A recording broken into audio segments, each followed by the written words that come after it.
Matthew Maley looked invincible on a football field. Number 22 could take the simplest route and turn it into a touchdown. Matthew was the gift of God. It's the biblical meaning. Matthew was Sandra Maley's youngest child, her only son. He grew up in a small village in Wyoming County. Matthew graduated from Letchworth High School in 2011 as one of the top athletes in his class. Sandra started to notice problems in her son after his senior year. Sports were over. He just seemed like he didn't know what to do with himself. He had no more structure, and I would go home from work and he'd be laying on the couch or laying in bed, which wasn't like Matthew. Growing up in Albion in the 1950s, Lee Manier's sport was baseball. His favorite team was the St. Louis Cardinals. Lee first met his wife in 3rd grade, and it blossomed from there. Our first formal date was the junior prom, and I can remember when he brought me home, gave me a quick kiss at the door, and I walked in the door and I leaned back against my kitchen door and I said, I want to marry that man. Lee and Meredith then had a daughter, Marissa. I had a lot of friends who saw him as another dad because he was just so much fun. Lee seemed happy on the outside.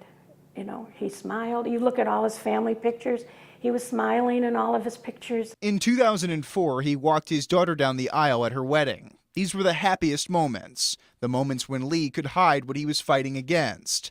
Just as there were moments, like in his football highlights, when Matthew Maley could hide what he was fighting against. Sometimes boys, I think, have that pride where they don't want to ask for help. Matthew died of suicide in 2011, 5 days after his 18th birthday. He was just weeks away from starting community college. He really was a great kid. Lee Manier died of suicide in 2007 at the age of 57. Not only did I lose a father, I was only 25 when he died, but it's taken away a grandfather, for my daughter. And having to watch my mother go through that was probably the hardest part.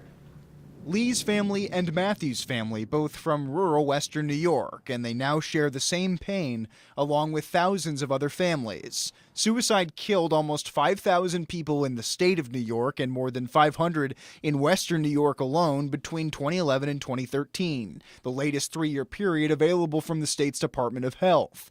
But this public health problem is especially urgent in rural counties. The rates in all of Western New York's rural counties hover well above the state average. Matthew Maley's home of Wyoming County doubled the state average. There are residences that are very isolated. Brandy Rajak Winter is the coordinator of the Wyoming County Suicide Prevention Coalition. The coalition launched under the county's mental health department about a decade ago.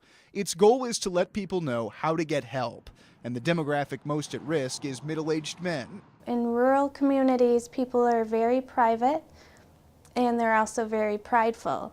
And so they don't often reach out to others when they might be feeling unwell. In about 90% of cases, suicide is related to a diagnosable mental illness. And in rural counties, people sometimes have to travel longer distances to get professional help. This is a national trend as well. The rural states of Montana, Alaska, and New Mexico had the highest suicide rates in 2014. Research from Ohio State University conducted over the past 2 decades revealed that teenagers in rural areas like Matthew Maley have double the rate of suicide compared to urban teenagers. It's almost maybe a cultural issue, these barriers that they face. Tracy Rayner is a psychiatric nurse practitioner who works with patients in rural Western New York.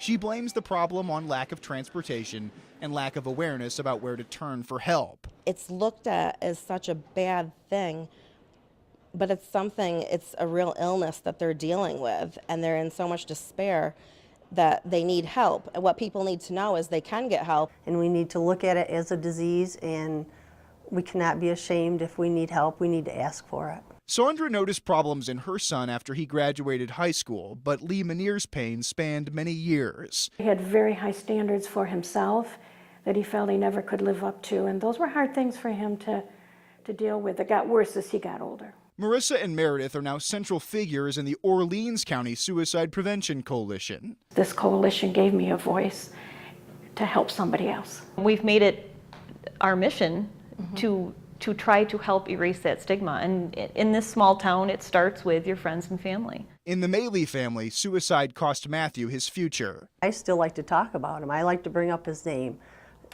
Anybody that talks to me, they just never seem to bring up his name, and it's okay.